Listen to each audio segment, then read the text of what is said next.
ආයිබෝවන් විල්ගමු අපේ ටිකිරි ශිල්ප වැඩසටහනයි මේ.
ඔන්න ඉතින් පුංචි යාළුවේ වෙනදා වෙලාවටම වර්ල්ඩ් විෂන් ටිකී ශිල්ප සමගින් ඔයාලාගේ නිවහනට අපි ගොඩ වුණා.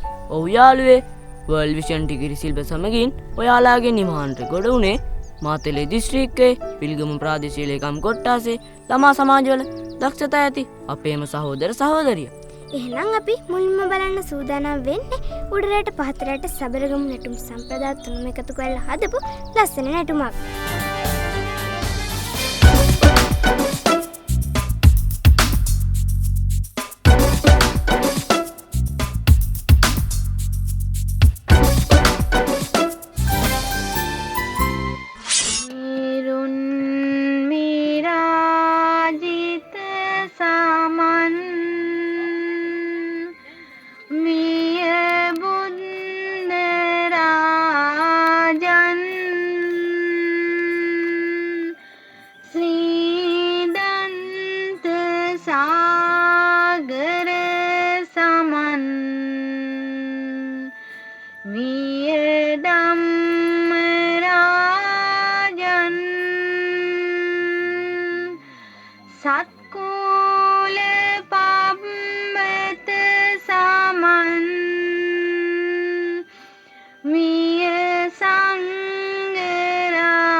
දැන් මීළඟට බලන්න සූදානම් වෙන්නේ ලස්සන නාට්‍යයක්. මේ නාට්‍යයෙන් කියවෙන්නේ වකුගඩු රෝග ගැන. මේ රෝගය හැදෙන හැටි, ඒ වගේම එයින් මිදෙන ආකාරය ගැන මේ නාට්‍යයෙන් කියවෙනවා. මේ නාට්‍යය අපි දැන් රස විඳිමු.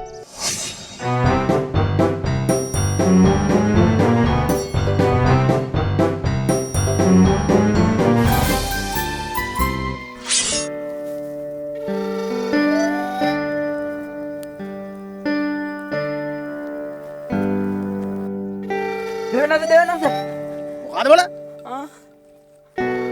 මේ මොකද බම් මේ? බල දෙන්න මොකද උතර කරන්නේ?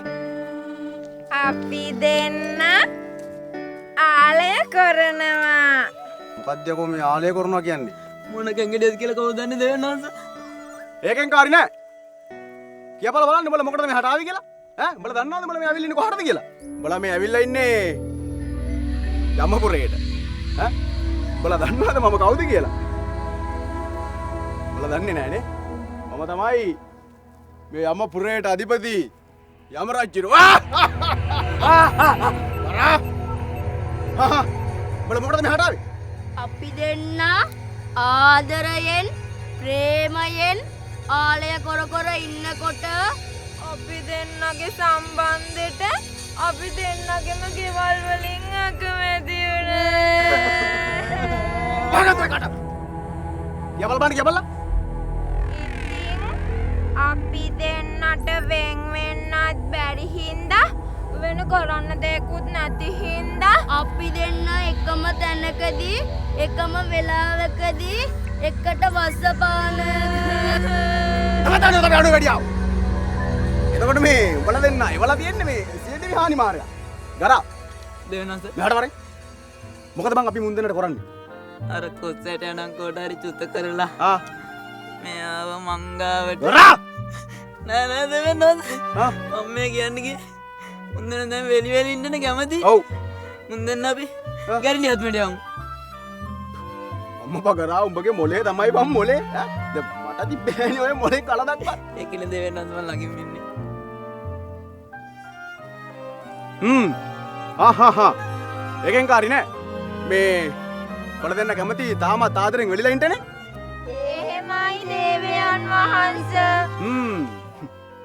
එහෙනම් මං උඹලව ගැරඩි ආත්මට චුත කරනවා. ලෑස්ති වෙලා. මට හරි තිබහයි බා. ඈ මේ බොන්ඩ මොන හරි ලෑස්ති කරපන්කෝ. එසේ දෙවනස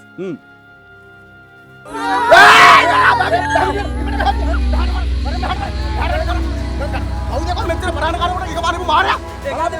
කවුද? කවුද මේ? අලුත් මාරෙක් විතර කොහෙද දෙවනස? දැන් කරා බලපන් මගේ පුංචි අම්මගේ පුතා. ඈ සියදි හානි මාරයා. කී පාර කී දෙව්වේ? 10 දෙවනස 10 දෙනා. 10 දෙනා. දැන් බලපන් මගේ ලොකු අම්මගේ පුතා ඩෙන්ගු මාරයා. එවනනම් මට කියලවන්නේ. ඒකනේ දෙවනස කරා. මේක හරියන්නේ නැහැ බං. මේකට විසඳුම හොයන්න ඕන අපි. එසේ කරා මෙහාට වරේ. දෙවනස ඊට කලින් අපි මුන්ට මොකද කරන්නේ? දෙවනස කවඩා දෙන්න දාමු. ඉක්ම කරපන් එන.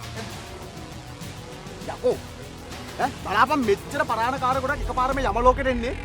අයි දෙයනේ මුංගෙන් දෙන්නේ තුන් දෙනෙක්ට බැරුණාද බං දිව්‍ය ලෝකෙ යන්න?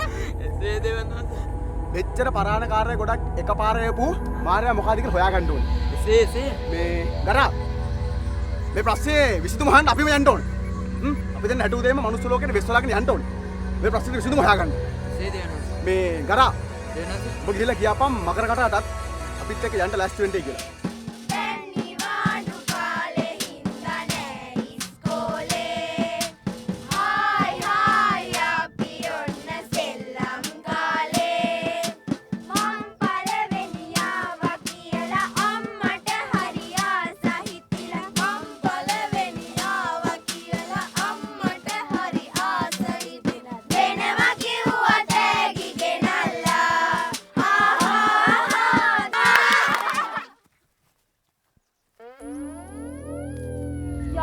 යාළුවනේ මන් දැක්කා මේ පැත්තට කවුද කට්ටියක් එනවා වගේ. කවුද කට්ටියක්?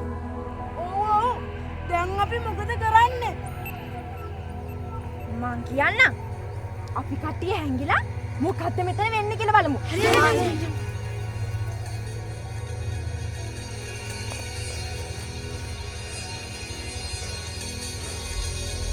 ගරා මෙතෙන් දෙනකොට පොඩි උන්ටක් හිටියේ නේද මෙතන? සේ මේ අපි උන් අල්ලගත්තොත් එම ප්‍රශ්නේ විසඳුම හොයාගන්න පුළුවන් වෙයි. ඈ? ඔයාපි ඉක්මනට ඔයාපි. මේ ඉන්නේ පොඩි දරුවෝ ටික. යාඩ මේ දරුවනේ මන් දැන් ඔයාලට චොකලට් දෙනවා. චොකලට් දෙනවා. මේ හැබැයි ඉතින් ඇත්ත කියන්න ඕන. අපි දන්නවා කියනවා. මේ එහෙනම් දරුවනේ මේ කවුද මේ පැත්ත ළඟදී මැරුණේ?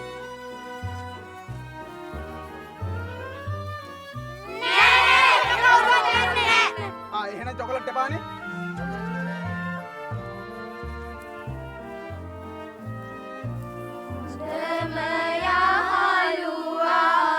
සචිනි නංගා දෙවට පහලේ සමන්නයියා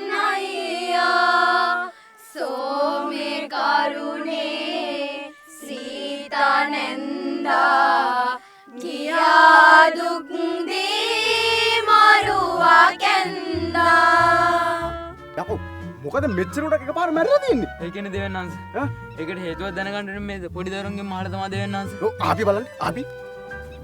මේ දරුවනේ මෙච්චර ගොඩ එකපාරටම මැරෙන්න හේතුව මොකද්ද? ඒ ඔක්කොම මැරුණේ වකුගඩුව අමාරුව හැදිලා. දෙවන්නන්ස. මොකක්ද යකෝ මේ වංගොළුව අමාරු කියන්නේ? ඒක කොහොමද බං හැදෙන්නේ? ඒ කියන්නේ දෙවන්නන්ස. ඒකත් මේ පොඩි උන්ගේ මහල දැනගන්න පුළුවන් වෙයිනේ. එසේ ඔව් යම මේ දරුවනේ මේ කොහොමද ඔය වකුගඩුව අමාරු කියන එක හැදෙන්නේ? මොකද්ද වකුගඩුව අමාරු කියන්නේ? අපේ ඉස්කෝලේට ආව ඩොක්ටර් අංකල් නම් කියලා දුන්නේ. ඔව් මෙන්න මෙහෙමයි. දෙන්න දෙනානා දෙන දෙනෝ දෙන්න දෙනානා දෙන දෙනෝ එළවලු පළතුරු සරුවට වවන්නේ බෙහෙත් පොහොර කුමිනාශක ඉසින්නේ අපේ උන්දලා ඒවාමයි බුදින්නේ වකුගඩු මාරයාට අතවනන්නේ කුඹුරු වලට බෙහෙත් පොහොර ඉසින්නේ ගංගා ඇල දොළලින් විස පිරෙන්නේ නොදැන අපේ උන්ට ඒවා පෙවෙන්නේ අවසානෙට අපිම තමයි නැසෙන්නේ දුම්වැටියෙන් මත් වතුරෙන් ලෙඩ වෙනවෝ එහෙම් මෙහෙම් බෙහෙත් අවුරු කිල දැමුවෝ බෙහෙත් සැරට මුළු සිරුරම වෙවුලනවෝ අවසානෙට වකුගඩු දෙක දියව ගියෝ මේ දරුවනේ මේ ඔය වකුගඩු අමාරුව හැදෙන විදිහ නම් දැන් අපිට හොඳටම පැහැදිලි. ඈ දැන් මේ නැද්ද ඔය වකුගඩු අමාරුව හොඳ කරගන්න පිළියමක් එහෙම? මොකද නැත්තේ මාමේ ඔව් තියෙනවා ආ. ඕන් එහෙනම් අහගන්නකෝ ආ. දෙන්න දෙනානා දෙන දෙනෝ දෙන්න දෙනානා දෙන දෙනෝ අත්ත පනත්තගේ ගොවිතැන කියන්නේ පැහිරි බෙහෙත් කොම කොළ රොඩු දමන්නේ ගෙදර හැවෙන එළවලු පල පුදින්නේ නිරෝගී සුවයෙන් අප සැම වෙසෙන්නේ වසවිස නැති උරුහෙන් වවන්නේ සොබාදමේ ජල සම්පත රකින්නේ දුම්වැටියෙන් මත් වතුරෙන් මිදෙන්නේ නිරෝගී සුවයෙන් අප සැම වෙසෙන්නේ දෙන්න දෙනානා දෙන දෙනෝ ඈ බංගරා දෙවන්නන්ස. දැන් එතකොට අච්චර පරාණකාරය ගොඩක් එවලා තියෙන්නේ මේ වකුගඩු මාරයා. සේ මේ ගරා දෙවන්නන්ස. මන්න නම් හිතන්නේ බං මේ මෙච්චර පරාණකාරය ගොඩක් ආයන යමලෝකෙ පැත්තේ එන්නේ නැති වෙයි බං. ඇයි මුම් මේකට පිළියමක් හොයාගන්නේ? ඒ කියන්නේ දෙවන්නන්ස. ගරා දෙවන්නන්ස. එහෙනම් මේ අපි ආපු කාරණේ තහවරයි නේද? එහෙනම් අපි යමපුරේටම. සේ දෙවන්නන්ස. ඕ හෝ මේම දෙන්න දෙනානා දෙන දෙනෝ දෙන්න දෙනානා දෙන දෙනෝ දෙන්න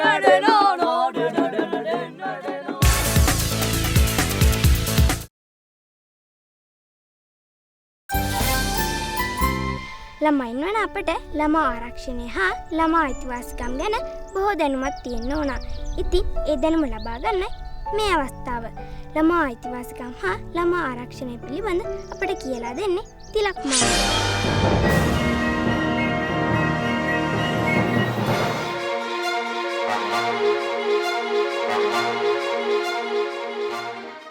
ආයුබෝවන් දුවේ පුතේ.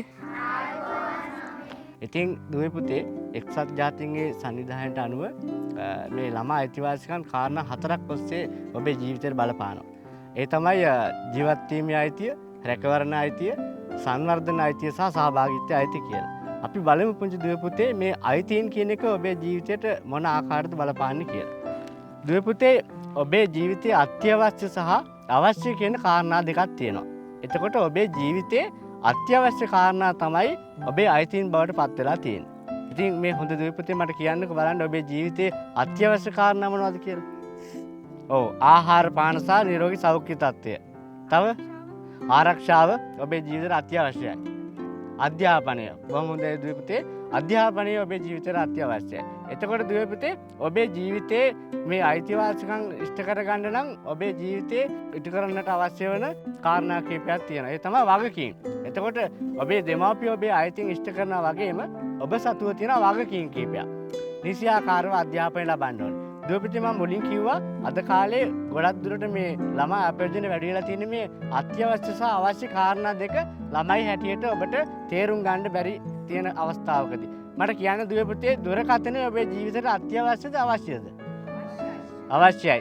එතකොට රූපවාහිනී යන්ත්‍රය ඔබේ ජීවිතයට අත්‍යවශ්‍යද අවශ්‍යද? අවශ්‍යයි. එතකොට ඔබ දන්නවා ඔබේ ජීවිතයට අවශ්‍ය මොකද්ද? අත්‍යවශ්‍ය මොකද්ද කියන කාරණාව දන්නවා. මට කියන්න දුවේ පුතේ ළමයෙක් කියන්නේ කොමුණ වයස් කාලයකට අයත් කෙනෙක්ද කියලා? අවුරුදු 18ට අඩු සෑම කෙනෙක්ම ළමයෙක් හැටියට තමයි දුවේ පුතේ සැලකන්නේ. එතකොට ඔබේ දෙමාපියෝ ඔබේ අධ්‍යාපනය වෙනුවෙන් කැපෙනවා. ඒ වගේම ඔබේ නිරෝගී සෞඛ්‍ය වෙනුවෙන් එයාලා උනන්දු වෙනවා. ඒ වගේම දරුවෙක් හැටියට ඔබට එයාලා ලබා දෙන ඒ සේවාවන් ලබාගෙන ඔබේ වගකීම් ඔබේ ජීවිතේ ඔබ ඉෂ්ට කරන්න තියෙනවා. හරි දුවේ පුතේ මම ඔබට මුලින්ම කිව්වා අයිතිවාසිකම් 4ක් සම්බන්ධයෙන්. ඒකේ වැදගත් කාරණාවක් තමයි ළමයිට සහභාගීත්වය අයිතිය. මොකද්ද පුතේ මේ සහභාගීත්වය අයිතිය කියන්නේ? ඔව් සහභාගීත්වය අයිතිය කියලා කියන්නේ දුවේ පුතේ ඔබට ළමා වැඩසටහන සඳහා ළමා සමාජයක් සඳහා පාසලින් කරන වැඩසටහන සඳහා ඔබට සහභාගී වීමේ අයිතිය තියෙනවා. ඒක එක්සත් ජාතීන්ගේ සංවිධානයේ ඔබට අයිතිවාසිකම් හැට ලබා දීලා තියෙනවා. ඒ වගේම ඔබේ දෙමාපියන් මේ අවස්ථාවට ඉඩ දෙන්න ඕනි. අත උස්සන්න බලන්න දුවේ පුතේ ළමා සමාජයට සම්බන්ධ වෙන ළමයි බොහොම හොඳයි. හැමෝම වගේ සම්බන්ධ වෙනවා. ඉතින් මේ සහභාගීත්වය අයිතිය හැම ළමයෙකුටම ලබා දීම මේ අපේ දැනට පවතින රජයේ ඒ නීති වලට අනුව ක්‍රියාත්මක කරනවා. ඉතින් දුවේ පුතේ මේ පොඩි දැනුම් දීමත් එක්ක ඔබේ ජීවිතයට මේ ළමා අයිතිවාසිකම් ළමා ආරක්ෂණ අරගෙන ඔබේ ජීවිතයේ යහපත්භාවය උදා කරගනි කියලා මම විශ්වාස කරනවා. එහෙනම් හැමදෙනාටම ආයුබෝවන්. අහසින්නටන එක දියමිදක්වත් ප්‍රයෝජනට නොගෙන මහ මුහුදට ගලා බසින්න ඉඩ නොදෙන්න මේ කියමන කියපු මහා පරාක්‍රම බහරජතුමාගේ පුංචි කුමරවදිය ගැන ගීතය ගැන නගලා තියෙනවා. ඉතින් මේ සූදානම් වෙන්නේ අපේම සහෝදර සහෝදරියන් ඒ ගීතයට රංගනයක් ඉදිරිපත් කරන්න.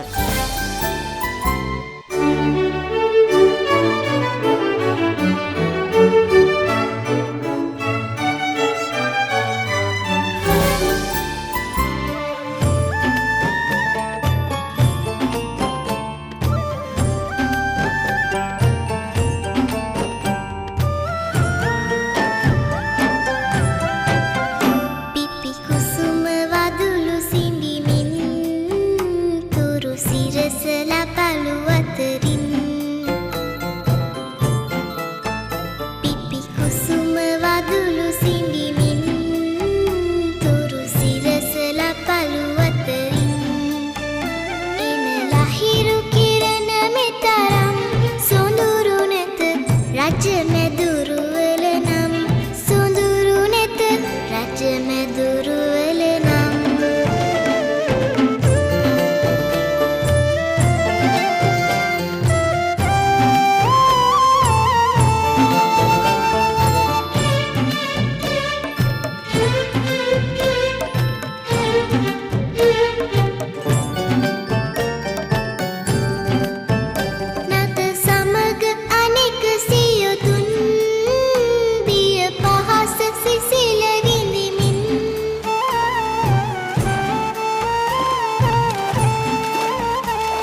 විකාඩ හෝරාවක් පිල්ගමුව කලාපේ ළමා සමාජවල අපේ සහෝදර සහෝදරයන්ගේ දක්ෂතාව ඔයාලා දැක්කානේ. ඉතින් ඔයාලාගේ නිවහනින් සමුගෙන යන්නට අපට කාලේ ඇවිත් යළිත් දවසක ඔබලා හමුවන අපේක්ෂාවෙන් අපි සමුගෙන යනවා. ඔබ සැමට තෙරුවන් සරණයි. ආයුබෝවන්.